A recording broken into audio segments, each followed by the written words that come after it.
నమస్తే, welcome to మనం TV. నేను మీ పవన్ బేస్వాడ.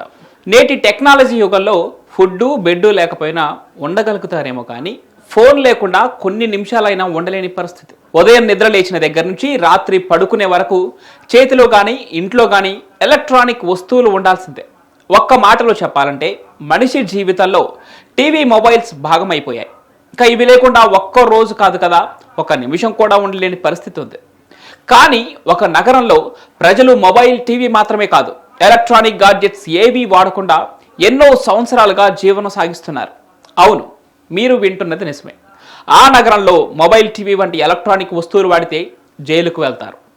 ఇంతకీ ఆ నగరం ఎక్కడుంది? వారు ఎలక్ట్రానిక్ వస్తువులను వాడకపోవడానికి గల కారణమేంటో ఈ వీడియోలో తెలుసుకుందాం. ప్రపంచమంతా టెక్నాలజీ వైపు పరుగులు తీస్తుంటే అమెరికాలోని వెస్ట్ వర్జీనియాలో ఉన్న గ్రీన్ బ్యాంక్ అనే నగరం మాత్రం ఎలక్ట్రానిక్ వస్తువులకు చాలా దూరంగా ఉంటుంది. ఎందుకంటే ఇక్కడ ప్రపంచంలోనే అతిపెద్ద స్టీరబుల్ రేడియో టెలిస్కోప్ ఉంది.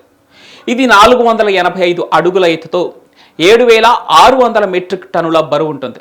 ఇక విస్తీర్ణం విషయానికి వస్తే దాదాపు ఒక ఫుట్బాల్ కోర్టుతో సమానంగా ఉంటుంది.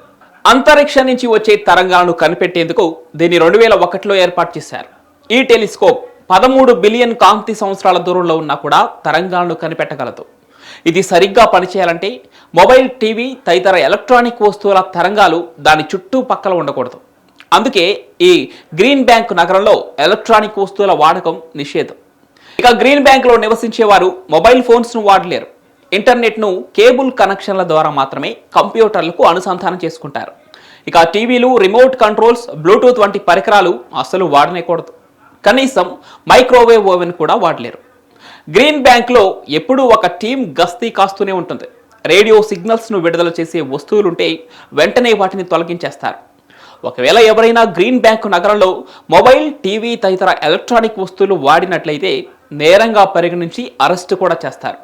అందుకే ఇక్కడ జీవించే వారికి ఏదో కొత్త గ్రహంలో ఉన్నట్లు అనిపిస్తూ ఉంటుంది.